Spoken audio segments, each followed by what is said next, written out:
Any way you look at it, the Sooners have been anything but road warriors this season, struggling to get by what we now know is a bad Cincinnati team, scraping by what looks to be a terrible Texas team, and losing to what could very well be an average Missouri team.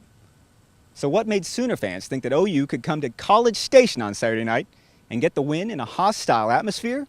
Simply the fact that OU hadn't lost to Texas A&M since 2002, and the Sooners had won 7 straight against the Aggies. 81,392 showed up to see if OU could extend its streak to 8. The Aggies were coming off a 45-27 win over Texas Tech at home last weekend, while the Sooners were feeling pretty good after spanking Colorado 43-10 in Norman last week. Bob Stoops came in having only lost once to Texas A&M in 11 prior meetings. Then, in the snap, the Sooners were behind the 8 ball. On the very first play from scrimmage, the high snap sails through the hands of Landry Jones and all the way out of the end zone for the safety. 2-0 A&M, 11 seconds into the game.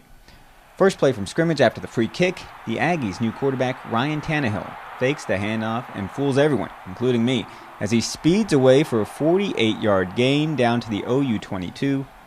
3 minutes in the game, Texas A&M had a 9-0 lead, thanks to the 1-yard touchdown pass from Tannehill to tight end Hudson Prelow. Late in the first quarter, Sooners embarked on a 15-play, 5.5-minute drive that culminated with OU having a first and goal at the 4-yard line. 4 straight runs ensued, 3 by DeMarco Murray, 2 from the 1-yard line, to no avail. The Sooners were stifled and trailed 9-0 after 1, 12-0 at the half. OU had only 10 rushing yards at the break, 111 total yards. A&M returned the opening kickoff of the second half for a 100-yard touchdown, and the Sooners were down 19-0.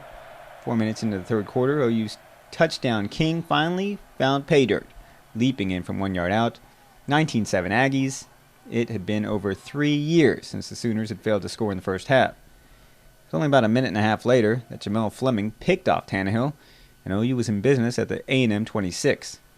But the Sooners could only manage to lose 2 yards. Had to settle for a 45-yard Patrick O'Hara field goal. 19-10 Aggies.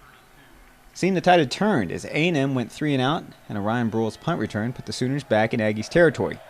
Landry Jones then connected with freshman receiver Trey Franks on the pretty touchdown pass.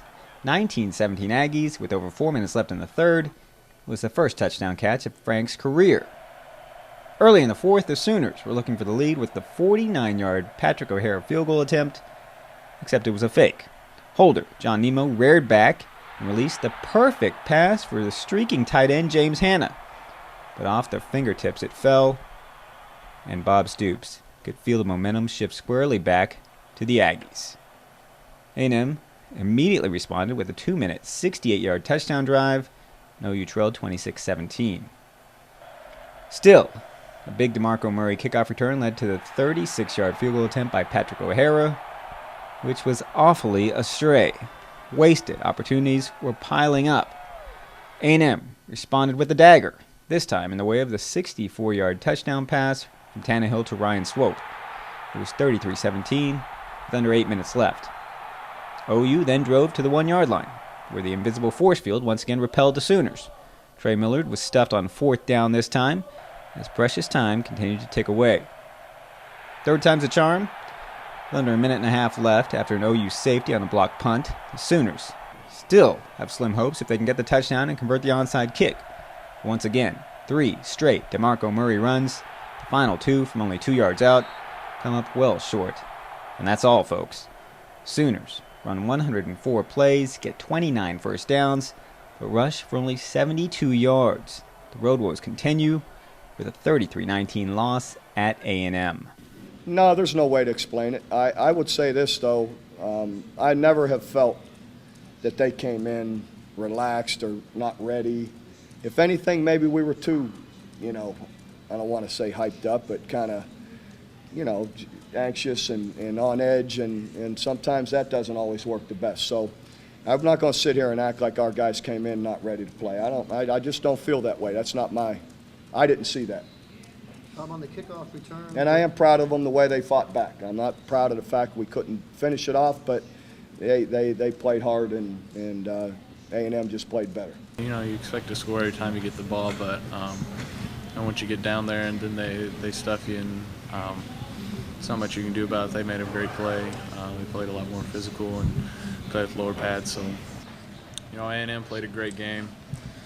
They outplayed us tonight, so that's what happened. It was different. We had our chances to make plays, and we just and for the year, the offense has played better than the points it has. And we've never been a team that prides itself on stats and yards per this and percentage this. We wanted to be a team that scored.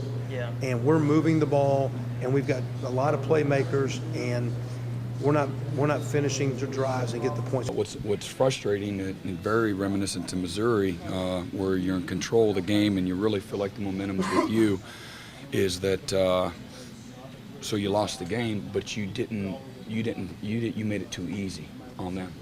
And where at the end, it's a couple score game, and you just didn't make them work for it. And that's what was frustrating in the fourth quarter, where again, there's some basic fundamental breakdowns that gave them huge chunks of yards and points and field position and momentum when it counted the most. And in the end, that's what this gets down to, as you just said. You have to make plays. You have opportunities to intercept it. You got to get it. The fakes there. And again, James is the best. I love the kid. So, that's going to happen. They're young guys. They're playing hard. But when you have your opportunities, you got to take advantage. And if you don't, you're going to end up on this side of it.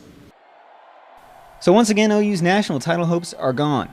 But a Big 12 championship is still a possibility. The Sooners return to Norman for the final home game of the year as Texas Tech comes to town, fresh off a 24-17 win over Missouri. Damon Fontenot, News OK Sports.